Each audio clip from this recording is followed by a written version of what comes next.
ناظرین کرام السلام علیکم ورحمۃ اللہ وبرکاتہ۔ بیان سیرت سیریز میں آپ کو خوش آمدید۔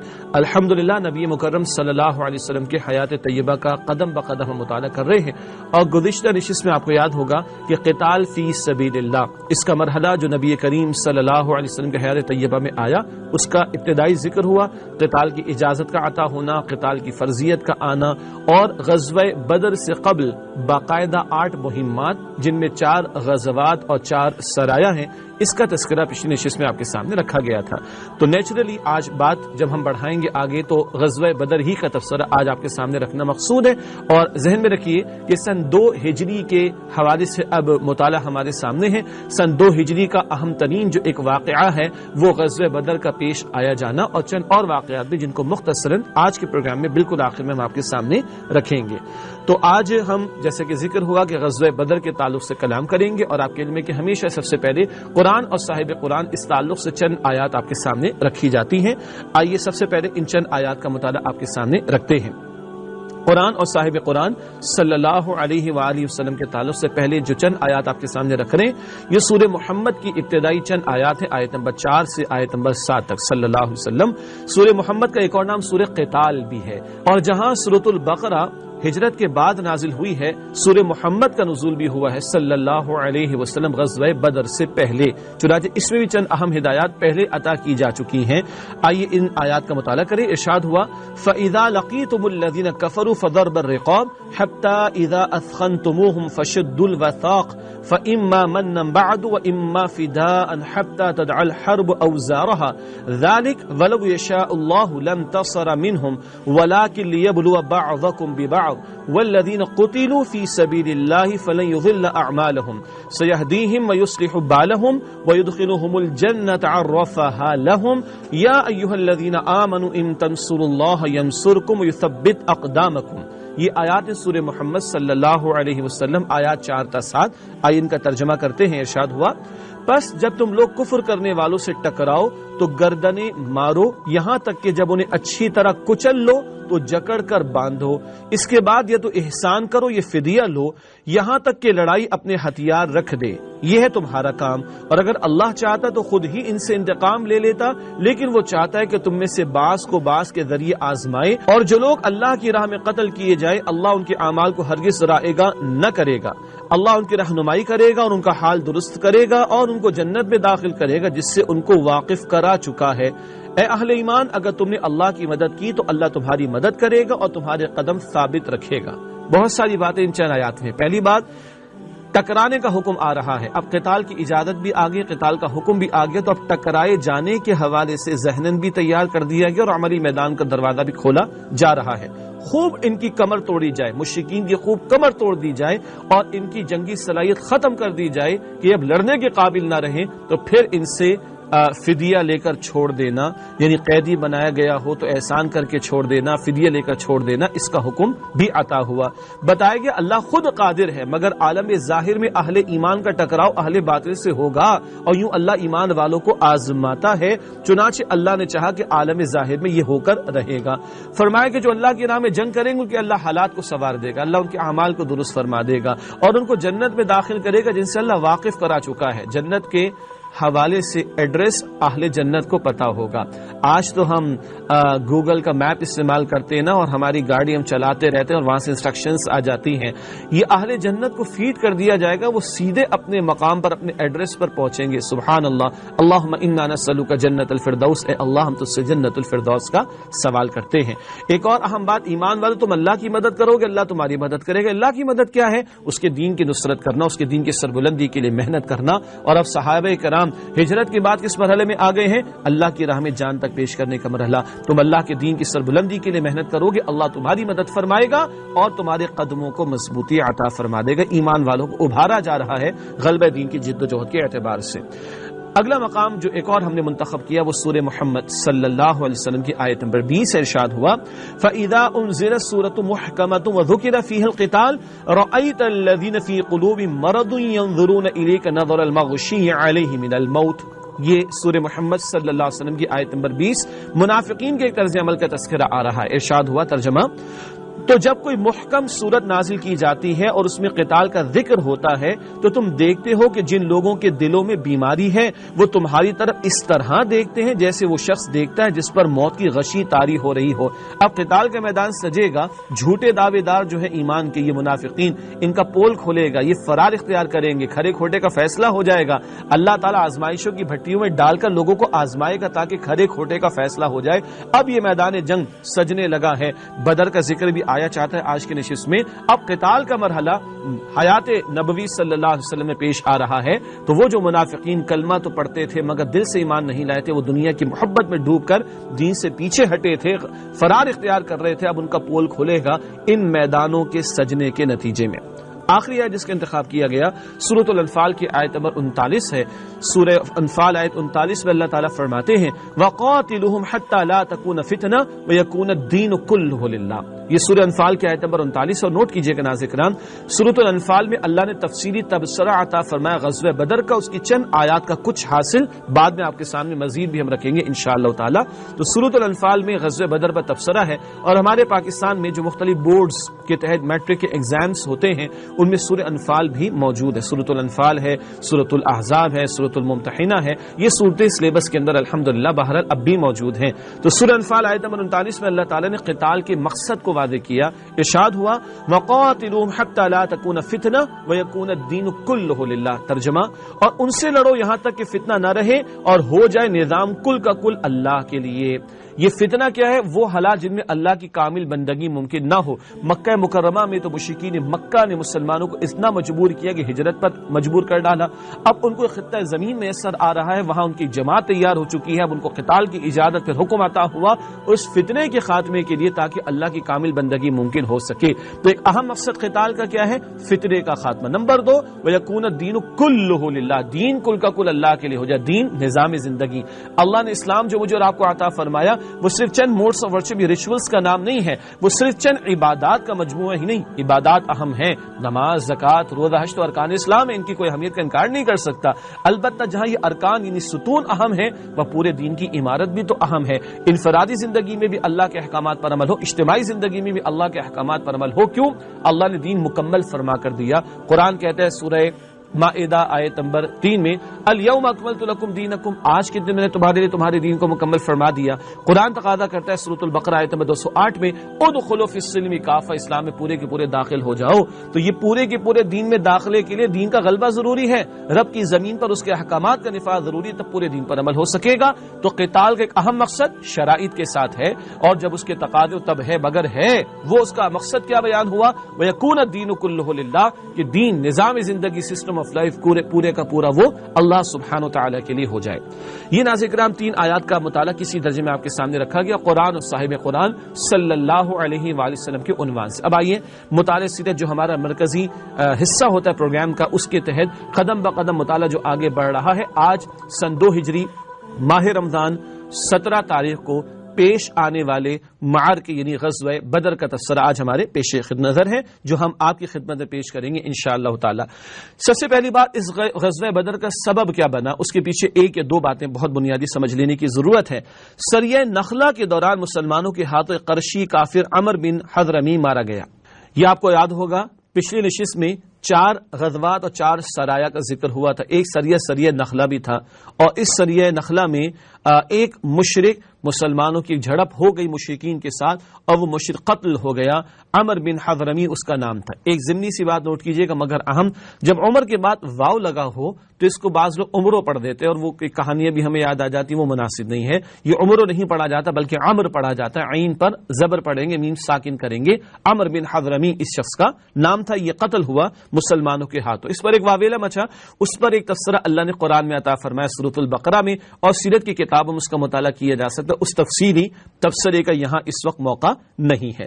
اگلی بات، ابو جہل اور اس کے پرجوش ساتھیوں کو مدینہ پر حملہ کرنے کا جواز مل گیا کہ مسلمانوں نے تو ہمارا آدمی مار ڈالا، حالانکہ جھڑپ ہو گئی تھی، اس میں بات اس سطح پر آئی کہ جھڑپ کے نتیجے میں ایک قتل تو ہوا۔ اللہ نے قرآن حکیم میں اس کا جواب یہ دیا ہے سورۃ البقرہ میں، ایک بندہ تمہارا قتل ہوا تو تم نے جو ہے واویلا مچانا شروع کر دیا، تم نے جو اللہ کے گھر کے دروازے بند کر دیے، تم نے اللہ والوں کو اللہ کے گھر سے نکال دیا، تم نے ان کو ہجرت پر مجبور کر ڈالا، تم نے ان کے ساتھیوں کو کو شہید کر ڈالا، تم نے ان پہ ظلم و ستم کے پہاڑ توڑ ڈالے، یہ سارا کچھ تم نے کیا، تمہیں کوئی شرم نہیں آتی؟ اور ایک بندہ جو جھڑپ میں آیا ہے اور جھڑپ میں مارا گیا ہے اس پر تم واویلا مچاتے ہو۔ البتہ ابو جہل اور اس کے پرجوش ساتھیوں کو مدینہ پر حملہ کرنے کا ایک جواز مل گیا۔ مزید بنا ایک اور معاملہ پیش آ گیا۔ ابو سفیان کی قیادت میں قریش کا ایک تجارتی قافلہ شام سے واپس آ رہا تھا۔ آپ صلی اللہ علیہ وآلہ وسلم اسے روکنے کے لیے اپنے 313 ساتھیوں کے ساتھ نکلے۔ ابو سفیان ابھی ایمان نہیں لائے، بعد میں ایمان لائے فتح مکہ کے موقع پر۔ ابھی ایمان نہیں لائے تو بہرحال تب بھی ہم رضی اللہ تعالیٰ عنہ کہیں گے کیونکہ بعد میں ایمان لے آئے تھے، البتہ ابھی یہ صاحب ایمان نہیں ہے۔ یہ گئے ہوئے ہیں تجارتی قافلہ لے کر شام کی طرف، وہ شام سے ان کی واپسی ہونی۔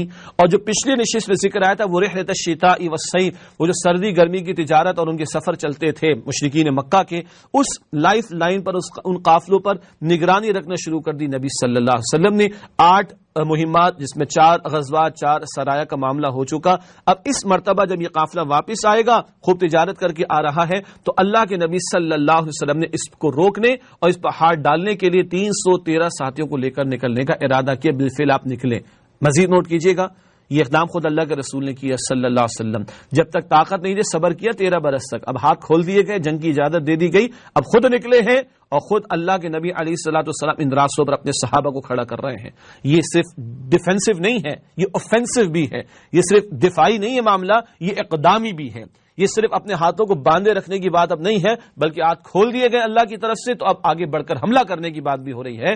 یہ ہے جو کلیئرٹی رہنی چاہیے ہم مسلمانوں کو ہمارے دین کی تعلیمات اور نبی اکرم صلی اللہ علیہ وسلم کے مشن اور مختلف مواقع پر ان کی اسٹریٹجی کیا رہی اس کے اعتبار سے۔ چنانچہ آپ اس قافلے کو روکنے کے لیے شام سے آ رہا ہے، ابو سفیان کی قیادت میں اپنے 313 ساتھیوں کے ساتھ نکلے۔ نوٹ کیجئے گا، اولاً کوئی جنگ کا ارادہ نہیں تھا نبی علیہ الصلوۃ والسلام کا، چنانچہ کوئی جنگی تیاری بھی کر کے آپ نہیں نکلے، بس وہ قافلے پر ہاتھ ڈالنا یا اس کو روکنا مقصود تھا۔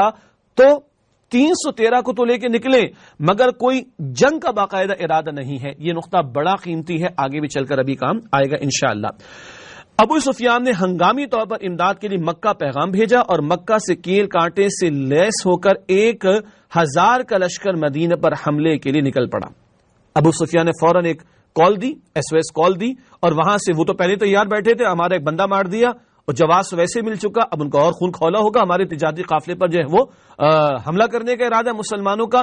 تو ابو جہل 1000 کا لشکر لے کر نکلا ہے، اور 1000 کا لشکر وہ ناچتے ہوئے، کودتے ہوئے، گانے گاتے ہوئے، شرابیں پیتے ہوئے نکلا ہے، اپنے زعم کے اندر اور اپنے گھمنڈ کے اندر کہ مسلمانوں کا ہم خاتمہ کر دیں گے۔ اس کو بھی ذہن میں رکھیے، وہ 313 تجارتی قافلے پر ہاتھ ڈالنے کے لیے نکلے، جنگ کا ارادہ نہیں، اور یہ پوری جنگی تیاری کے ساتھ نکلے ہیں 1000 کا لشکر۔ ابھی ذکر اس کا مزید ہمارے سامنے آئے گا۔ کیا ایک طرف لشکر ہے جس میں 1000 جنگجو ہیں اور ان کے پاس 600 زرہیں، 100 گھوڑے اور 700 اونٹ ہیں۔ یہ کفار کی تعداد ہو رہی ہے بیان، 1000 کا لشکر اور 600 زرہیں، 100 گھوڑے اور 700 اونٹ ہیں، اور کھانے پینے کا سامان بھی ہے، اور گانے والیاں بھی شامل کر رکھی ہیں، شرابیں بھی پیتے ہوئے آ رہے ہیں، اچھلتے کوچتے ناچتے گاتے ہوئے آ رہے ہیں، اس زعم و گھمنڈ میں آ رہے ہیں کہ ہم ہی کامیاب ہو جائیں گے۔ یہ ذہن میں رکھیے۔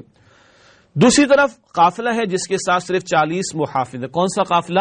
وہ جو ابو سفیان کا قافلہ آ رہا ہے، اس قافلے کے ساتھ تجارتی مال ہے، وہ جنگی ارادے سے تو نکلا نہیں۔ وہ جو قافلہ آ رہا ہے اس کے ساتھ صرف 40 محافظ ہیں۔ تو کہاں 1000 کا جنگی تیاری کے ساتھ نکلنے والا لشکر، اور کہاں یہ چھوٹا سا قافلہ تجارتی جس کے ساتھ صرف 40 محافظ ہیں۔ ظاہری بات ہے کہ آسانی کدھر ہے، 40 والے کے ساتھ، تجارتی قافلے کے ساتھ۔ اب کیا ہو رہا ہے؟ صحابہ کرام رضی اللہ تعالی عنہ نے مشورہ دیا کہ قافلے کی طرف چلے۔ یہ مشاورت کی نبی صلی اللہ علیہ وسلم نے۔ نوٹ کیجئے گا، نوٹ کیجئے گا، اللہ کے رسول علیہ السلام تو رسول ہیں جو حکم دے سر آنکھوں پر، آپ پر تو اللہ کی طرف سے وحی آتی ہے، کسی مشورے کی ضرورت نہیں، جو چاہیں حکم دے وہی آپ پر آ رہی ہے اللہ کی طرف سے۔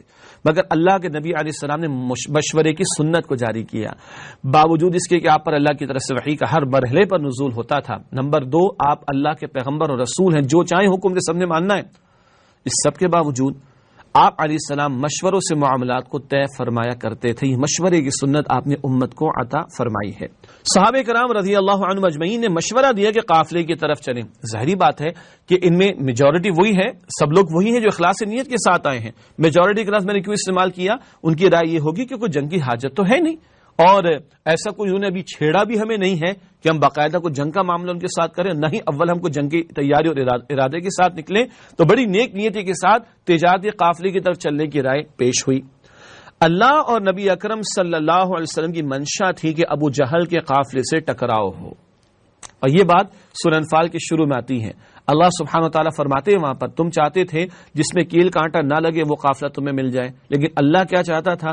اللہ چاہتا تھا حق کا حق ہونا ظاہر فرما دے، باطل کا باطل ہونا ظاہر فرما دے۔ اللہ تو چاہتا تھا، اور اللہ کی چاہت اور اللہ کے رسول کی چاہت تو ایک ہی بات ہے صلی اللہ علیہ وسلم، اللہ اور اس کے رسول علیہ السلام کی چاہت تو یہ تھی کہ تم تیاری کرو، کس کی؟ وہ 1000 سے لڑنے کی، چاہے تم 313 ہو تعداد میں کم، چاہے تم جنگ کے ارادے سے نہیں نکلے، چاہے تمہاری جنگی تیاری نہیں، چاہے تمہارے پاس وسائل کی کمی، چاہے تمہارے پاس اسباب کی کمی، اللہ کی چاہت تو تھی، اللہ کی مشیت تو تھی کہ ٹکراؤ ابو جہل کے 1000 کے لشکر کے ساتھ ہو جائے۔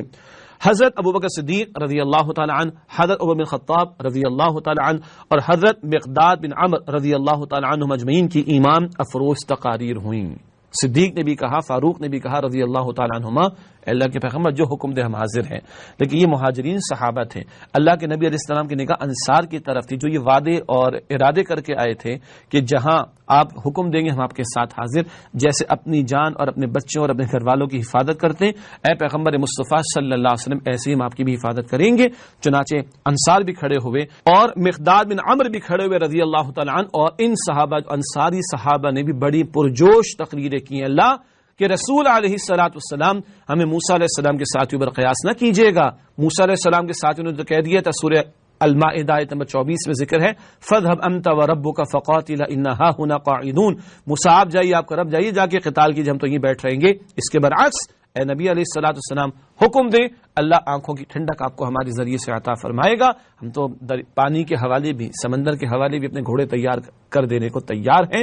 اے اللہ کے پیغمبر بس آپ کے حکم کا اشارہ ہے۔ بس یہ تقاریر ہوئی، انصار کی طرف سے بھی باتیں آئیں۔ اب اللہ کے پیغمبر علیہ السلام نے پھر فیصلہ فرمایا وحی الہی کے مطابق ہی کہ ٹکرانا ہے 1000 کے لشکر سے۔ البتہ ٹکراؤ تو ہوگا اگلے دن، رات ہے پہلے بدر کی، اور بدر کی شب نبی کریم صلی اللہ علیہ وسلم کی دعا۔ اور ناظرین کرام غور کیجئے، بندہ مومن کے لیے رہنمائی نبی علیہ السلام کے اسوہ سے کیا ہے؟ جو تیاری ہے لا کے بس اللہ کے سامنے پیش کر دو، لیکن تمہارا توکل اللہ کی ذات پر، اپنی تیاری پر نہ ہو، اور اللہ کے ساتھ تعلق، اللہ کی یاد، اللہ کا ذکر، اللہ کے حضور جھکنا، اللہ سے مانگنا، اللہ کے سامنے رونا، اللہ کے سامنے گڑ گڑانا۔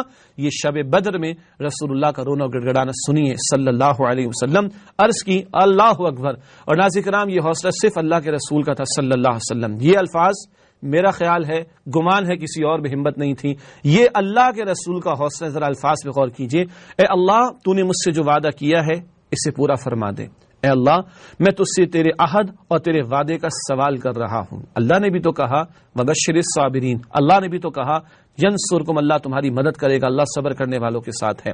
اے اللہ کل اگر یہ لوگ یہاں شہید ہو گئے تو پھر قیامت تک تیری عبادت کرنے والا کوئی نہیں رہے گا۔ اللہ اکبر۔ میں دوبارہ عرض کرتا ہوں ناظرین کرام، اے اللہ کل اگر یہ لوگ یہاں شہید ہو گئے تو پھر قیامت تک تیری عبادت کرنے والا کوئی نہیں رہے گا۔ اے میرے رب میں نے اپنی 15 برس کی کمائی میدان میں لا کر ڈال دی ہے، 13 برس مکہ مکرمہ کے اور کم و بیش 2 برس مدینہ طیبہ کے، اور اللہ کے رسول پوری رات دعا میں رہے، اور صدیق آتے رہے اور آپ کی چادر کو درست کرتے رہے، اور پھر عرض کہ اللہ کے پیغمبر اب تو سجدے سے سر اٹھا لیجئے، اللہ آپ کی آنکھوں کو ٹھنڈک عطا فرمائے گا، اللہ آپ کی دعا قبول فرمائے گا، اللہ آپ کو خوش فرما دے گا، اللہ آپ کو راضی فرما دے گا، اللہ آپ کی نصرت فرمائے گا۔ یہ پوری رات اللہ کے رسول کی دعا میں بسر ہوئی۔ یہ ہے جو اسوہ رسول صلی اللہ علیہ وسلم۔ آج دینی حضرات کو بھی ہم دیکھتے ہیں کہ اسباب تو ہم استعمال کر لیتے، محنتیں تو کر لیتے، مگر مسبب الاسباب کی طرف رجوع کتنا ہے، اس کے حضور رونا کتنا ہے، اس کے حضور گڑ گڑانا کتنا ہے، اس کے ساتھ تعلق کتنا مضبوط ہے۔ وہ اگر نہیں ہمارے ساتھ تو پھر کیا ہوگا؟ اس کی نصرت ہمارے ساتھ نہیں تو پھر کیا ہوگا؟ اس کی اجازت اذن نہ ہو تو پھر کوئی پتہ بھی اپنی جگہ سے ہل نہیں سکتا، ہم کیا کر سکیں گے؟ یہ اسوہ اللہ کے نبی علیہ السلام بدر کی رات کی دعا کے ذریعے مجھے اور آپ کو ہم سب کو عطا فرما رہے ہیں۔ ناظرین کرام اگلی بات بھی بڑی قیمتی ہے، صرف اللہ کے رسول ہی نے دعا نہیں کی ہے، قرآن کا بیان بتا رہا ہے صحابہ کرام نے بھی دعائیں کی رضی اللہ تعالی عنہ اجمعین، کیوں نہ ہو، اللہ کے رسول علیہ السلام کی تربیت یافتہ ہیں، چنانچہ صحابہ کرام کی دعاؤں کا تذکرہ قرآن میں سورہ انفال آیت نمبر 2 اور 10 پیش خدمت ہے، ارشاد ہوا اذ تستغیثون ربکم فاستجاب لکم انی ممدکم بألف من الملائکة مردفین وما جعله اللہ الا بشرا ولتطمئن به قلوبکم وما النصر الا من عند اللہ ان اللہ عزیز حکیم. ترجمہ: جب تم اپنے رب سے فریاد کر رہے تھے تو اس نے تمہاری دعا قبول کر لی اور فرمایا کہ تسلی رکھو، ہم 1000 فرشتوں سے جو ایک دوسرے کے پیچھے آتے جائیں گے تمہاری مدد کریں گے، اور اس مدد کو اللہ نے محض بشارت بنایا تھا کہ تمہارے دل اس سے اطمینان حاصل کریں، اور مدد تو اللہ ہی کی طرف سے ہے، بے شک اللہ غالب حکمت والا ہے. پہلی بات، صحابہ پکار رہے تھے، اللہ نے تسلی عطا فرما دی نبی علیہ الصلوۃ والسلام کے ذریعے سے. تمہارے سامنے کتنے ہیں؟ 1000. لو ہم لگاتار 1000 فرشتے بھیج دیں گے. بس اللہ اکبر کبیرہ، کس قدر بڑی بشارت ہے. سامنے 1000 1000 بھیج دیں گے، مسئلہ کیا آخر؟ اور وہ 1000 اللہ کی فوج ہوگی، جند اللہ، اللہ کی جماعت، اللہ کا لشکر ہوگا، وہ فرشتوں کا لشکر ہوگا. اور مزید فرمایا یہ تو اللہ نے محض بشارت عطا فرما دی، ورنہ اللہ فرشتے بھیجے بغیر بھی نصرت فرمانے پر قادر ہے. اللہ اکبر. سورہ یاسین میں ایک نافرمان قوم کا ذکر آتا ہے جس کی طرف 3 پیغمبروں کو اللہ نے بھیجا. اس قوم پر پھر نافرمانی کی وجہ سے، کفر کی وجہ سے زوردار چیخ مسلط کی گئی. قرآن کہتا ہے صیحۃ واحدہ، ایک ہی زوردار چیخ. اور مفسرین نے لکھا ایک فرشتے نے زور کی آواز ماری، دہشت سے مر گئے سارے. اتنا ہی کافی ہوتا ہے. لیکن اس کا یہ مطلب نہیں کہ فرشتے اس موقع پر نہیں ہے. فرشتے آئے. مسلم کی روایت، صحابہ نے بعد میں عرض کیا اللہ میرے ساتھ، اللہ کے رسول علیہ السلام وہ فلاں میرے سامنے قتل ہوا، فلاں میرے سامنے قتل ہوا، پتہ نہیں کس نے مارا. رسول اللہ علیہ السلام نے فرمایا اللہ نے فرشتے بھیجے تھے، یہ فرشتے تمہاری نصرت کو اللہ کی طرف سے آئے تھے.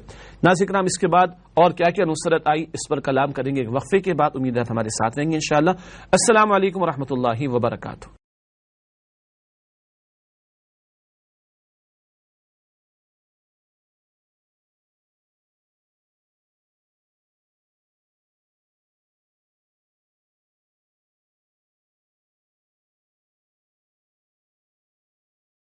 السلام علیکم ورحمۃ اللہ وبرکاتہ. ناظرین کرام، بیان سیرت سیریز میں آپ کو خوش آمدید کہتے ہیں. آج ہم بات کریں غزوہ بدر کے حوالے سے، اور وقفے سے پہلے شب بدر، رسالت مآب علیہ الصلوۃ والسلام کی دعائیں اور صحابہ کرام رضی اللہ تعالی عنہم اجمعین کی دعاؤں کا ذکر ہوا، اور اللہ سبحانہ و تعالی کی طرف سے 1000 لگاتار آنے والے فرشتوں کے ذریعے نصرت عطا کیے جانے کا جواب عطا ہوا. مزید اللہ کی نصرت کس طور پر آئی اس کا تذکرہ کرتے ہیں. اگلا نقطہ، باران رحمت کا نزول. بدر کا میدان سجا ہے اور رب کائنات کی طرف سے بارش کا نزول ہو گیا. لکھا ہے کہ مسلمان بدر کی وادی کے جس حصے میں تھے وہاں ریت کی وجہ سے دشواری تھی، جبکہ کفار جس جگہ پر تھے وہ زمین کا حصہ سخت تھا. یہ بھی نوٹ کیجئے گا یہ ہمارا میدان نہیں مگر نبی علیہ الصلوۃ والسلام بحیثیت سپہ سالار یہ موضوع اپنی جگہ بڑا قیمتی ہے. غزوات کے موقع پر کن کن مقامات کا اللہ کے نبی علیہ السلام نے انتخاب کیا، کیا کیا اسٹریٹجی اختیار کی، یہ اپنی جگہ بہت بڑا موضوع ہے. جو اس فیلڈ کے لوگ ہیں بہرحال وہ اس کو زیادہ اپریشیٹ کرتے ہیں. بہرحال مسلمان ایسی جگہ کہ ریت کی وجہ سے دشواری کا معاملہ تھا، کفار ایسی جگہ تھے جہاں زمین کا حصہ سخت تھا. اللہ تعالیٰ نے بدر کی شب بارش نازل فرمائی جو مشرکین پر تو موسلا دھار برسی اور کیچڑ کی وجہ سے ان کے لیے دشواری پیدا ہو گئی. مسلمانوں پر یہ بارش پھوار بن کر برسی جس سے ریت میں سختی آ گئی. سورہ انفال آیت نمبر 11 میں اس کا ذکر آتا ہے. عجیب لگ رہا ہے نا، آسمان سے پانی برسا، مشرکین کے لیے موسلا دھار ہو گیا اور اہل ایمان کے لیے پھوار بن گئی. یہ تو آج ہم کراچی میں بھی دیکھ رہے ہیں. کراچی میں آپ ایک حصے سے دوسرے حصے جا رہے ہوں 30 کلومیٹر لگ جاتا ہے آپ کو. درمیان میں اگر 30 کلومیٹر آپ پورا جائیں، کیونکہ کراچی میں بیٹھ کے ہم ریکارڈنگ کرواتے ہیں، تو آپ کو بعض اوقات بارش کے سیزن میں یا جب بارش ہو رہی ہو اگر 30 کلومیٹر آپ ٹریول کریں تو 4 جگہ آپ کو تو ایسی مل جائیں گی جہاں بارش ہی نہیں ہو رہی ہوتی. جی میں خود واقعی ہوں، کراچی میں رہتا ہوں، برسوں سے رہتا ہوں، 40 سال سے زیادہ عرصہ ہو گیا الحمدللہ. اور کبھی ایسا بھی ہوتا ہے کہ ایک جگہ ہم بیٹھے ہیں جہاں بارش شدید ہو رہی ہے، گھر فون کیا تو پتہ چلتا ہے دوسری جگہ گھر پہ بارش ہی نہیں ہو رہی. یہ اللہ سبحانہ و تعالیٰ ہے. اور اس کے برعکس بھی دیکھ لیں، کیفیت ایک ہوتی ہے مگر اس کا تاثر یا اثر لینا بالکل ڈیفرنٹ ہوتا ہے. 102 بخار میں بعض لوگ چیخ اور چلا رہے ہوتے ہیں، گھر سے اٹھ نہیں سکتے، بیڈ سے نکل نہیں سکتے، اور بعض لوگ اسی بخار کے اندر کام کر رہے ہوتے ہیں.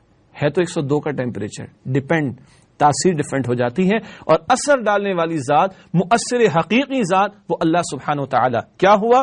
مسلمانوں کے لیے پھوار بن کر برسی، ریت میں سختی آ گئی، چلنا پھرنا آسان ہو گیا، اور کفار کے لیے موسلا دھار برسی اور کیچڑ کی وجہ سے ان کے لیے دشواری ہو گئی۔ ایک بات جو ہمارے نوٹس میں نہیں ہے مگر نوٹ کیجئے گا، نوٹس میں نہیں ہے مگر نوٹ کیجئے گا، اللہ کے رسول مکرم علیہ السلام نے ایسی جگہ کا انتخاب کیا کہ جب صبح ہو تو سورج مسلمانوں کے بیک سائڈ پر ہو، پشت پر ہو، اور کفار کی نگاہوں پر ہو۔ جی، اسٹریٹجی کے پوائنٹ آف ویو سے بہت زبردست اور قیمتی بات ہے جس کو اللہ کے رسول علیہ السلام نے بھی اختیار فرمایا تھا۔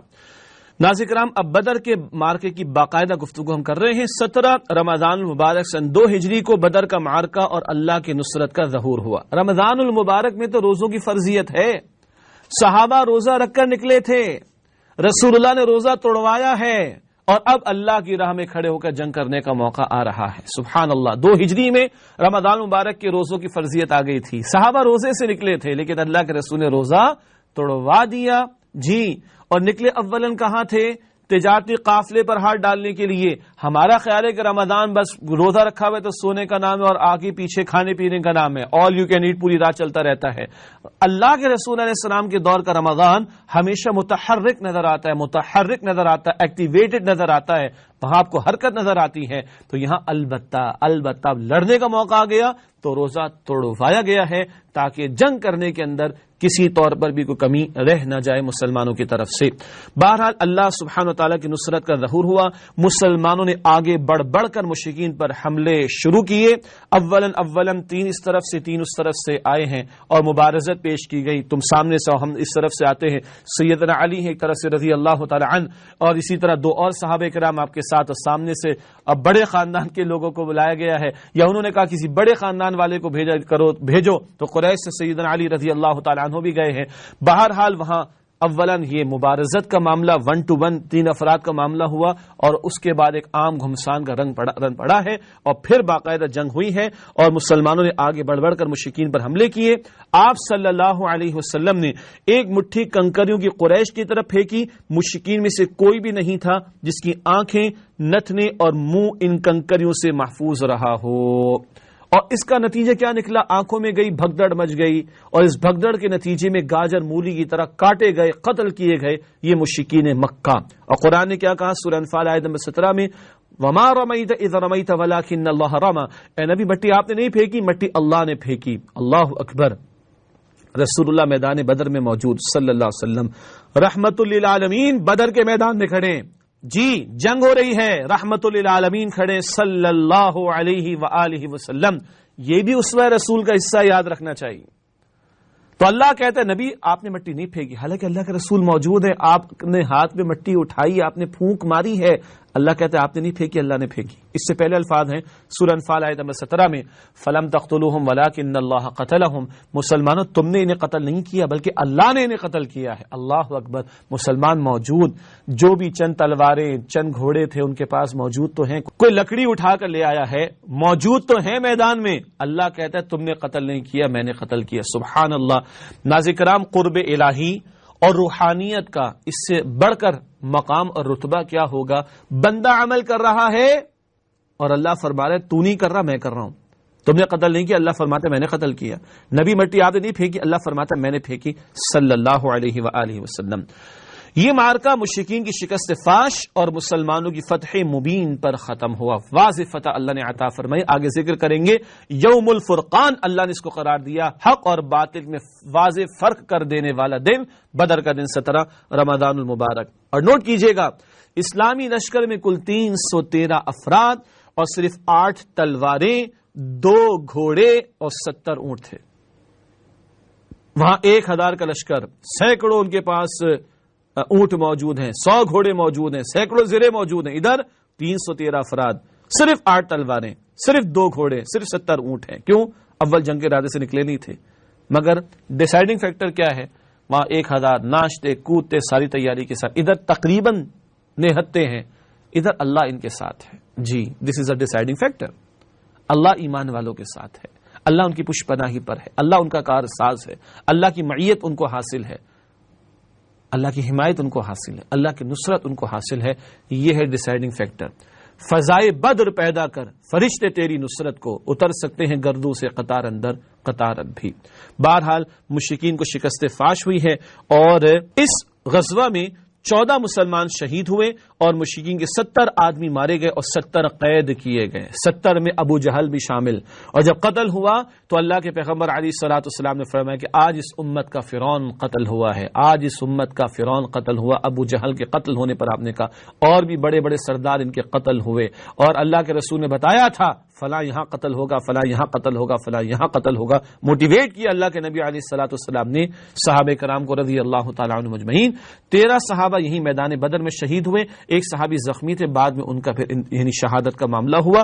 تو 14 مسلمان شہید ہوئے اور 70 مشرک قتل ہوئے اور 70 کے قریب ہی گرفتار کیے گئے۔ ایک اور اہم معاملہ جو پیش آیا وہ مسئلہ مال غنیمت۔ مال غنیمت کا مسئلہ، بدر کی جنگ کے اختتام پر مال غنیمت کے بارے میں اختلاف رائے پیدا ہوا۔ پہلا معاملہ ہے، ماضی میں تو جنگی ہوا کرتی تھی، جو ہاتھ میں آتا لوٹ کے لے کے چلے جاتے تھے۔ یہاں پر اختلاف ہے، بھائی کیا کریں، آخر گھر لے کے جائیں، بانٹ لے، چھوڑ دے، کیا کریں؟ اختلاف رائے پیدا ہو گیا۔ اس پر اللہ سبحانہ وتعالی کی طرف سے سورہ انفال کی پہلی آیت میں ہدایت آ گئی۔ کیا؟ یسألونک عن الانفال قل الانفال للہ والرسول، اے نبی صلی اللہ علیہ وسلم آپ سے پوچھتے ہیں انفال کے بارے میں۔ نفل کی جمع انفال، نفل تو ہم سمجھتے ہیں نا کسے کہتے ہیں، ایک ہے فرض ہے کہ نفل جی ایڈیشنل، ہاں ادھر کیا ہے، تم تو اللہ کی راہ میں نکلے ہو، یہ مال کا چکر کیا ہے، یہ تو ایڈیشنل چیز ہے، اضافی شے، یہ کوئی مطلوب شے نہیں ہے۔ تو پہلی آیت الانفال میں کہا گیا سب اللہ رسول علیہ الصلوۃ والسلام کا ہے، تاکہ کوئی توقع مال غنیمت کی رہے نہ، کوئی توقع مال کی کشور کشائی کی اسباب کی نہ رہے۔ اس کا حاصل کیا ہے؟ جنگ کے دوران ایک مؤمن کا اصل مطلوب اللہ کی رضا جوئی کے لیے حصول شہادت ہوتا ہے، مال غنیمت تو اضافی شے ہے جی، نہ مال غنیمت نہ کشور کشائی، شہادت مطلوب و مقصود مومن، نہ مال غنیمت نہ کشور کشائی۔ البتہ مال غنیمت میں سے 5واں حصہ بیت المال کا ہوگا اور بقیہ مجاہدین میں برابر تقسیم ہوگا، یہ حکم بعد میں آیا۔ یعنی سورہ انفال کی پہلی آیت میں کہا خاموش، سب اللہ رسول کا ہے، کوئی توقع نہیں رکھنی، اس توقع سے بالتر ہوگا تمہیں اللہ کے راہ میں جنگ کرنی۔ البتہ اب بتایا گیا سورہ انفال آیت نمبر 41 10ویں پارے کے بالکل آغاز میں 1/5 20% جو ہے وہ بیت المال میں جائے گا، وہ اللہ کے پیغمبر علیہ السلام کے گھرانے کے لیے، آپ کے رشتہ داروں کے لیے۔ کیوں؟ اللہ کے نبی علیہ السلام کے گھر والوں کے لیے صدقہ وغیرہ یہ سب حرام، یعنی وہ آپ نے اس کو منع کر رکھا تھا۔ تو بیت المال سے آپ اور آپ کے اعزاء و اقارب کے لیے اور عام مسلمانوں کی حاجات کو پورا کرنے کے لیے، باقی جو 80% ہے وہ برابر مجاہدین میں تقسیم ہوگا۔ اس کی مزید تفصیلات تفاسیر و فقہی کتابوں میں دیکھی جا سکتی ہیں۔ ایک اور اہم معاملہ مال غنیمت کے ساتھ ساتھ وہ قیدیوں کے بارے میں ہے کہ قیدیوں کا کیا کیا جائے۔ جب نبی کریم صلی اللہ علیہ وسلم مدینہ پہنچ گئے تو آپ صلی اللہ علیہ وسلم نے صحابہ کرام سے قیدیوں کے بارے میں مشورہ کیا۔ پھر مشورہ ہو رہا ہے رسول اللہ علیہ الصلوۃ والسلام کی طرف سے۔ حضرت ابوبکر صدیق رضی اللہ تعالیٰ عنہ نے مشورہ دیا کہ یہ قیدی ہمارے قبیلے کے لوگ ہیں، آپ صلی اللہ علیہ وسلم ان سے فدیہ لے لیں، کچھ مال لے کر چھوڑ دیں۔ حضرت عمر رضی اللہ تعالیٰ عنہ نے رائے دی کہ ہر قیدی کو اس کے قریبی عزیز کے حوالے کر دیں تاکہ وہ اپنے ہاتھ سے اسے قتل کرے۔ اللہ اکبر! آپ صلی اللہ علیہ وسلم نے حضرت ابوبکر صدیق رضی اللہ تعالیٰ عنہ کی رائے قبول فرما لی۔ ایک تو رسول اللہ علیہ السلام رحمۃ للعالمین، آپ کی رحمت بھی، رأفت بھی، شفقت بھی، آپ نے اس ذرا آسان والی بات کو قبول فرمایا کہ قتل نہ کیا جائے، بلکہ آسان والی بات کیا کہ روپیہ پیسہ کو فدیہ لے کر ان کو چھوڑ دیا جائے۔ البتہ اس پر اللہ کی طرف سے توجہ دلائیں گے۔ سورہ انفال میں تو بتایا گیا اگر ایک بات پہلے طے نہ ہو چکی ہوتی تو بڑا معاملہ خراب ہو جاتا۔ وہ بات کیا تھی؟ ہم نے ابتدا میں قرآن و صاحب قرآن صلی اللہ علیہ وسلم کے ذیل میں سورہ محمد صلی اللہ علیہ وسلم کی ابتدائی چند آیات کا ذکر کیا۔ وہاں اللہ نے ایک آپشن دیا تھا، جب خوب خونریزی ہو جائے اور اچھی طرح کمر توڑ دی جائے کفار کی، پھر ان کو قیدی بنا کر فدیہ لیا جا سکتا ہے۔ اللہ کے نبی علیہ السلام نے اس سے یہ اخذ کیا، انفر کیا کہ بدر کا مارکا تو ہو گیا اور کفار شکست کھا گئے۔ آپ علیہ السلام نے محسوس کیا کہ ان کی تو کمر ٹوٹ چکی، تو اب اس سے یہ نتیجہ نکلتا ہے کہ فدیہ لیا جا سکتا ہے۔ یعنی ایک ہے battle of Badr, battle of Uhud, battle of Ahzab, مارکہ بدر، غزوہ بدر، اور ایک ہے کفار کی پوری کمر ہی توڑ دی جائے۔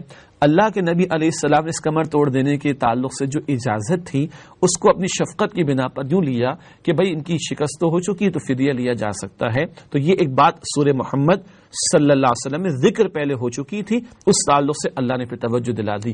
اور سیدنا عمر کی جو رائے تھی، اللہ کے نبی علیہ الصلوۃ والسلام فرماتے تھے کہ ہاں اس معاملے میں عمر رضی اللہ تعالیٰ عنہ کی رائے جو تھی اس کے تعلق سے اللہ تعالیٰ نے آیت عطا فرمائی اور توجہ ہمیں دلائی قرآن حکیم میں۔ ایک اور اہم بات، قرآن حکیم نے اس مارکے کو یوم الفرقان قرار دیا، فرق کر دینے والا دن، حق اور باطل میں واضح فرق کر دینے والا دن۔ اس دن کی شاندار فتح سے مسلمانوں کا حوصلہ یقیناً بہت بلند ہوا، کہاں 1000 کا پورا تیار لشکر اور کہاں 313 تقریباً نہتے، مگر ان 313 کے ساتھ اللہ تھا، اللہ نے ان کو سربلندی عطا فرمائی۔ پورے علاقے پر مسلمانوں کا دبدبہ قائم ہو گیا۔ وہ قریش جو ناشتے کودتے گئے ہوئے تھے، بڑے بڑے سردار بھی ان کے ساتھ گئے تھے، وہ شکست فاشت پا گئے۔ قریش کی قیادت غارت ہو گئی اور ان کی کمر پہلے ہی مارکے میں ٹوٹ گئی، اچھی طرح ان کی کمر توڑ دی گئی، اور ایک بہت بڑی سبکی ہے جو پورے عرب میں کہیے کہ ان کو حاصل ہوئی۔ اس فتح و کامرانی کی بدولت دعوت توحید اور اسلامی تحریک کی انقلابی جد و جہد کو بڑی تقویت حاصل ہوئی۔ مسلمان میدان میں اترے، اور اب برسوں کے بعد جب صبر کے مراحل سے گزرے اور اللہ کی نصرت آئی ہے تو اب کفار کو اپنے ہاتھوں سے بھی قتل کر بیٹھے، اللہ کے حکم سے قتل کر بیٹھے نہیں بلکہ قتل کر دیا۔ مسلمان جو عمل کرتا ہے اللہ کی رضا کے لیے، قتل بھی کرے گا تو اللہ کی رضا کے لیے، اللہ کو خوش کرنے کے لیے۔ اللہ اکبر۔ قرآن کہتا ہے نا کہ مسلمان سب سے بڑھ کر اللہ سے محبت کرتا ہے، والذین آمنوا اشد حبا للہ، ایمان والے سب سے بڑھ کر اللہ سے محبت کرتے ہیں۔ سورہ البقرہ آیت نمبر 165 میں، اور حدیث بخاری کی، من احب للہ وابغض للہ واعطى للہ ومنع للہ فقد استکمل الایمان، جس نے محبت کی تو اللہ کے لیے، نفرت کی تو اللہ کے لیے، کسی کو کچھ دیا تو اللہ کے لیے، کسی سے کچھ روکا تو اللہ کی خاطر، فقد استکمل الایمان، یقین اس نے اپنے ایمان کی تکمیل کر لی۔ اللہ ایسا ہی محبت الہی کا جذبہ اور معیار مجھے آپ کو ہم سب کو عطا فرمائے۔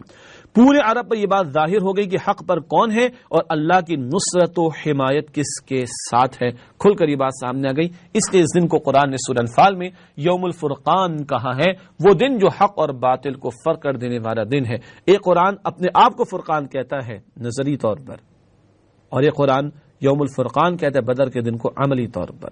اس قرآن کے تھامنے والے، اس قرآن کے ذریعے جن کا تزکیہ ہوا، جن کی تربیت ہوئی، جو جماعت تیار ہوئی، اب جب یہ میدان میں اتری تو اس جماعت کا یہ اترنا، اللہ نے اسی کو فرقان بنا دیا، اور اس دن کو اللہ نے فرقان قرار دے دیا۔ اللہ اکبر کبیرہ۔ قرآن حکیم کا تبصرہ، جیسے ابتدا میں ذکر کیا، سورہ انفال میں بڑا تفصیلی تبصرہ ہے غزوہ بدر کے تعلق سے۔ چند اہم نکات ہم آپ کے سامنے رکھنا چاہیں گے انشاءاللہ تعالی۔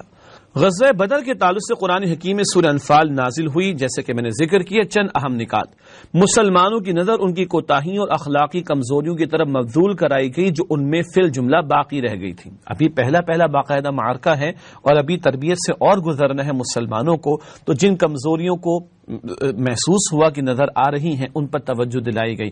ذکر الہی کی تلقین، ڈٹے رہنے کی تلقین، اور جماعتی ڈسپلن کو فالو کرنے کی تلقین، اپنے امیر نبی اکرم علیہ السلام کی بات کو ماننے کی تلقین، یہ آئندہ کے لیے ہدایت دی جا رہی۔ ایسا نہیں کہ کوتاہیاں ابھی ساری کی ساری نہیں، آئندہ کے حوالے سے مارکے اب اور آنے ہیں۔ یہ پہلا مارکہ بدر کا پیش آ چکا، تو یہ ہدایت عطا کی جا رہی ہے۔ نمبر 2، فتح میں اللہ تعالیٰ کی طرف سے خصوصی تائید اور غیبی مدد کا ذکر فرمایا گیا تاکہ مسلمان اپنی شجاعت و بصالت کے فریب میں نہ آ جائیں۔ ہم نے کچھ کیا، ہماری محنت تھی، ہماری پلاننگ تھی، ہماری منصوبہ بندی تھی، ہم نے یہ کیا، ہم نے وہ کیا، نہیں، اس پر نگاہ نہ ہو بلکہ مسبب الاسباب باری تعالیٰ پر نگاہ ہونی چاہیے۔ ان بلند اغراض و مقاصد کا تذکرہ کیا گیا جن کے لیے رسول اللہ صلی اللہ علیہ وسلم نے اس خوفناک اور خونریز معرکے میں قدم رکھا تھا۔ ایک، اللہ حق اور حق کے ساتھ باطل دونوں کو واضح کر دینا چاہتا تھا، حق کا حق ہونا اور باطل کا باطل ہونا۔ 2، اللہ چاہتا ہے اس کے دین کا کلمہ سربلند ہو۔ 3، اللہ چاہتا ہے کہ اس کے باغی سرکش اور اس کے پیارے مؤمن بندوں پر ظلم اور ستم کرنے والوں کو عذاب دنیا میں بھی دیا جائے، وہ عذاب بھی ان پر آیا۔ یہ بہت سارے مقاصد سورہ انفال میں بتائے گئے کہ کیوں یہ بہرحال لڑائی کوئی پسندیدہ شے تو نہیں ہے نا، مگر کیوں پیش آئی، یہ ٹکراؤ کیوں ہوا، وہ مقاصد کے ساتھ تھا، وہ حکمتوں کے ساتھ تھا، ڈیوائن وزڈم اس کے پیچھے موجود تھی، اس کو اللہ نے ذکر کیا سورہ انفال میں۔ ان اخلاق و اوصاف کی نشاندہی کی گئی جو معرکوں میں فتح کا سبب بنتے ہیں۔ کفار کا ذکر تو آیا، وہ اتراتے ہوئے آئے تھے، ناچتے کودتے ہوئے آئے تھے اور دنیا پرستی میں آئے تھے۔ ایمان والے اللہ کی خاطر اترے تھے، اللہ کا ذکر کرتے ہوئے آئے تھے، پیغمبر کی بات مانتے ہوئے آئے تھے، اللہ اور اس کے پیغمبر علیہ السلام کی پکار پر لبیک کہتے ہوئے آئے تھے۔ ان اوصاف کا بھی ذکر کیا گیا ہے۔ مشرکین، منافقین، یہود اور جنگی قیدیوں کو مخاطب کر کے فصیح و بلیغ نصیحت فرمائی گئی تاکہ وہ حق کے سامنے جھک جائیں۔ مارکا تو مشرکین کے ساتھ پیش آیا، لیکن منافقین، جھوٹے دعوے دار ایمان کے یہود جو دشمنی پر اتر آئے، سرکشی کر رہے ہیں، ان سب کو بتایا جا رہا ہے فتح تو تم دیکھ چکے ہو، اللہ کی نصرت تو دیکھ چکے ہو، مان لو اسی میں بہتری ہے، ورنہ 70 تو قتل ہو چکے، تمہارا بھی انجام یہ نہ ہو جائے۔ بڑے پیارے انداز میں ان کو سمجھایا گیا ہے۔ مسلمانوں کو مال غنیمت کے مسئلے کے تمام بنیادی قواعد و اصول سمجھائے گئے۔ پہلے تو بتایا گیا تمہارا مقصود نہ بنے مال، البتہ جب اللہ عطا فرما دے تو اتنا حصہ بیت المال میں، اتنا حصہ مجاہدین میں تقسیم ہوگا، یہ بھی بتا دیا گیا۔ اسی سے ناظرین کرام یہ سمجھ لیں قرآن ایک دن میں کیوں نہیں آیا، 23 برس میں کیوں آیا؟ اس وجہ سے کیا مطلب، جیسے جیسے مواقع آئے، جیسے جیسے حالات آئے، جیسے جیسی ضرورت پیش آتی گئی، اللہ کی طرف سے کلام میں رہنمائی آتی گئی، ہدایت آتی گئی، اور اس کو کنیکٹ کرنا، اس کو ریلیٹ کرنا اہل ایمان کے لیے آسان ہو گیا، اور یوں اللہ کا کلام 23 برس میں نازل ہوا، اور 23 برس کی نبوی زندگی ہے تو قرآن اور صاحب قرآن، اسی سے پورا دین ہمارے سامنے آتا ہے۔ جنگ اور صلح کے قوانین کی وضاحت فرمائی تاکہ مسلمانوں کی جنگ اور اہل جاہلیت کی جنگ میں امتیاز قائم ہو جائے۔ اہل جاہل لڑتے ہیں طاغوت کے راستے میں، ایمان والے لڑتے ہیں اللہ کے راستے میں۔ ایمان والوں کے پیش نظر ہوتا ہے اللہ کے کلمے کی سربلندی، فتنے کا خاتمہ۔ اہل جاہل کیا چاہتے ہیں؟ دنیا کو فتح کرنا چاہتے، اپنی تجوریاں بھرنا چاہتے۔ زمین آسمان کا فرق ہے، اس کو واضح کیا گیا۔ اسلامی حکومت کے قوانین کی دفعات بیان کی گئی تاکہ اسلامی حکومت کے دائرے میں بسنے والے مسلمانوں اور اس دائرے سے باہر رہنے والے مسلمانوں میں فرق واضح ہو جائے۔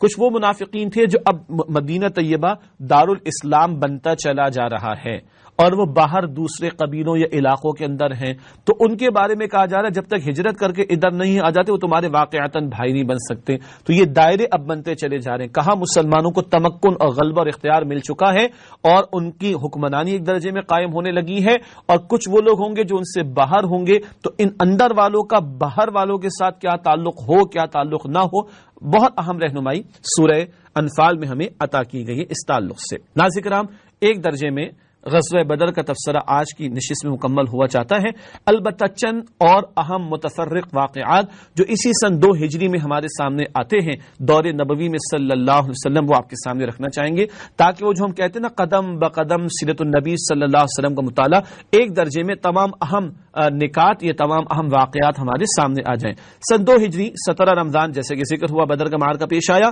سن 2 ہجری میں رمضان کا روزہ اور صدقہ فطر کی فرضیت بھی آ گئی، سبحان اللہ۔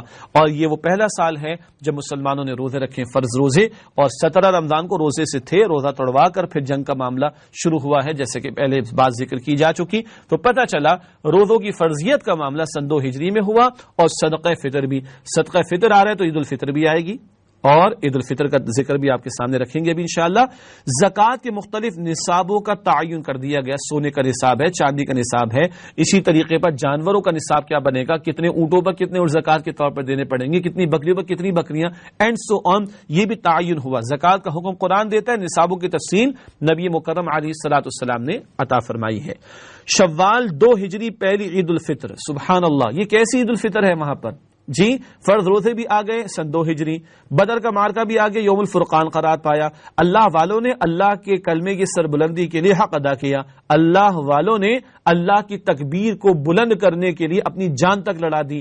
اب جب یہ عید منائیں گے اور عید الفطر پر کہیں گے اللہ اکبر لا الہ الا اللہ واللہ اکبر وللہ الحمد، ان تکبیروں کی شان کیا ہوگی، ان اللہ والوں کی تکبیروں کی شان کیا ہوگی۔ یہ تکبیر صرف عید الفطر اور عید الاضحیٰ کے لیے تھوڑی ہے، یہ تکبیر فقط چند نمازوں کے اوقات کے اعتبار سے اذان اور اقامت اور نمازوں تک محدود تھوڑا ہی ہے۔ وہ جو کہا کہ یا وسعت افلاک میں تکبیر مسلسل، یا خاک کی آغوش میں تسبیح و مناجات، وہ مذہب مردان خود آگاہ و خدا مست، یہ مذہب ملا و جمادات و نباتات۔ اللہ اکبر، مجاہد کی اذان کچھ اور ہوتی ہے اور مجاہد کی تکبیر کچھ اور ہوتی ہے۔ یہ مجاہد اترے اللہ کی راہ میں اور یوم الفرقان قرار پایا بدر کا معرکہ۔ اب جب یہ عید منا رہے ہوں گے تو ان کی عید کی کیا شان ہوگی، اللہ اکبر۔ ایک اور اہم واقعہ، حضرت رقیہ رضی اللہ تعالی عنہا کا انتقال۔ اللہ کے پیغمبر علیہ السلام کی صاحبزادی بی بی رقیہ جو حضرت عثمان رضی اللہ تعالی عنہ کے نکاح میں تھیں اور بدر میں حضرت عثمان شریک نہیں ہوئے تھے. حضرت رقیہ بیمار ہو گئی تھی اور ان کی تیمارداری کی وجہ سے نبی علیہ السلام نے حضرت عثمان کو ان کے پاس چھوڑا تھا. البتہ فرمایا تھا کہ عثمان بدر میں موجود نہ ہونے کے باوجود موجود ہیں, اور یہی بات اللہ کے نبی علیہ السلام نے صلح حدیبیہ کے موقع پر بھی بیان فرمائی تھی. پھر ام کلثوم رضی اللہ تعالی عنہا سے حضرت عثمان رضی اللہ تعالی عنہ کا نکاح ہوا. یہ بھی رسول اللہ صلی اللہ علیہ وسلم کی بیٹی ہے. ذوالنورین کہتے ہیں نا, دو نور والے. اس کی ایک نسبت کیا ہے؟ نبی علیہ السلام کی دو بیٹیاں یکے بعد دیگرے حضرت عثمان رضی اللہ تعالیٰ عنہ کے نکاح میں گئیں. اور ایک روایت میں ذکر آتا ہے اللہ کے نبی علیہ السلام نے فرمایا کہ اگر میری 40 بیٹیاں بھی ہوتی تو یکے بعد دیگرے, ایک کے بعد ایک, وہ تفصیل اپنی جگہ, یکے بعد دیگر عثمان کے نکاح میں دیتا. یہ اعتماد ہے رسالت مآب علیہ السلام کا سیدنا عثمان پر رضی اللہ تعالی عنہ. ناظرین کرام, الحمدللہ بیان سیرت کا سلسلہ ہوا مکمل. ہمیشہ کی طرح پروگرام کے آخر میں فلسفہ سیرت چند اہم نکات آپ کے سامنے رکھیں گے سیرت کے فلسفے کے تعلق سے. قتال فی سبیل اللہ کا ہدف غلبہ دین ہے, اور اس کی تفصیل بار بار سامنے آئی. اللہ کی زمین پر اس کے دین کی سربلندی, اس کے لیے جنگ کا حکم عطا کیا گیا. نمبر 2, اللہ کی مدد کے بغیر کامیابی ممکن نہیں. اللہ کی مدد حاصل کرنے کے لیے ضروری ہے کہ میدان جنگ میں ثابت قدمی دکھائے جائے, اللہ کو یاد رکھا جائے, صبر, استقامت اور ذکر الہی, اس سے اللہ کی مدد آئے گی. جنگ کے حوالے سے بھرپور عسکری تیاری کی بھی تلقین ہے. سورہ انفال میں ذکر آیا کہ جو تمہارے پاس استطاعت ہو اس کو کھپاؤ اور جنگی صلاحیت کو حاصل کرو. اس کا مقصد اللہ کے کلمے کی سر بلندی بھی ہے. اور آخری بات, باہمی محبت کا معیار رشتہ ایمان ہے. یہ انفال میں ظاہر بھی ہوا اور بدر میں بھی ظاہر. انفال میں بیان ہوا, بدر میں عبد الرحمن بن ابی بکر کفار کے کیمپ میں تھے, صدیق اکبر مسلمانوں کی طرف تھے, بعد میں ایمان لائے تو کہا بجان کئی مرتبہ میری تلوار کے نیچے آیا, میں نے چھوڑ دیا. صدیق نے کہا بیٹا تو ایک مرتبہ بھی میرے سامنے آتا میں تیری گردن کو اڑا دیتا. اصل رشتہ وہ ایمان کا رشتہ ہے. ناظرین کرام, ہمیشہ کی طرح پیغام سیرت میں چند باتیں. نمبر 1, نبی اکرم صلی اللہ علیہ وسلم کا لایا ہوا دین اپنا غلبہ چاہتا ہے. اس مقصد کے لیے رب العالمین نے ضرورت ہو تو قتال تک کا حکم عطا کیا. آج ہم اس کی بات ہی نہیں کرتے کہ دین غلبہ بھی چاہتا ہے. کافر لڑتے ہیں مسلمانوں کو شہید کرنے کے لیے. ان ظالموں کو UN اگر اجازت دیتی ہے اٹیکس کی, تو اللہ رب العالمین مسلمانوں کو ظلم روکنے کے لیے, عدل کے نفاذ کے لیے اور دین کی سربلندی کے لیے قتال کا حکم دیتا ہے. یہ کلیئرٹی ہمیں رہنی چاہیے. مومن کے لیے فیصلہ کن شے اسباب نہیں بلکہ مسبب الاسباب, باری تعالی کی نصرت نگاہ اس کی طرف رہنی چاہیے. اور آخری بات, اسلام محض جنگ برائے جنگ کا حکم نہیں دیتا بلکہ فتنہ اور ظلم کے خاتمے, نیز بندوں کو بندوں کی غلامی سے نکال کر رب کی غلامی میں لانے کا تقاضا کرتا ہے. جنگ برائے جنگ نہیں ہے, جنگ بھی اگر ہے تو مقاصد کے ساتھ ہے تاکہ ظلم کا خاتمہ, عدل کا نفاذ اور رب کے کلمے کی سربلندی ہو. اور آخری بات, مسلمان کی اصل عید تو اس وقت ہے جب وہ باری تعالیٰ کی فرمانبرداری ہر گوشے زندگی میں کر رہا ہو اور واقعتاً رب کی تکبیر مسلسل کے لیے جد و جہد کر رہا ہو. جیسے صحابہ نے بدر کے بعد جو عید منائی, سبحان اللہ, وہ کیا پیاری عید ہوگی. اللہ ایسی عیدیں دنیا میں بھی ہم سب کو عطا فرمائے. ناظرین کرام, وقت مکمل ہوا چاہتا ہے. آخر میں حدیث رسول صلی اللہ علیہ وسلم پیش خدمت ہے. رسول اللہ علیہ السلام نے 5 باتوں کا حکم دیا. ترمذی اور مسند احمد کی روایت, میں تمہیں 5 باتوں کا حکم دیتا ہوں, جماعت اختیار کرنے کا, سننے کا اور اطاعت کرنے کا, ہجرت کرنے کا اور اللہ کی راہ میں جہاد کرنے کا. امیر کی بات سنو اور اطاعت کرو. ہجرت کی انتہا گھر بار کو بھی چھوڑنا پڑے گا کبھی, اور جہاد کی انتہا جنگ کا موقع بھی آ سکتا ہے. اللہم ارزقنا شہادۃ فی سبیلک, اللہ اپنی راہ میں ہمیں شہادت کا رتبہ عطا فرما, آمین یا رب العالمین. وآخر دعوانا ان الحمدللہ رب العالمین. اللہم صلی علی محمد وعلی آل محمد کما صلیت علی ابراہیم وعلی آل ابراہیم انک حمید مجید. اللہم بارک علی محمد وعلی آل محمد کما بارکت علی ابراہیم وعلی آل ابراہیم انک حمید مجید.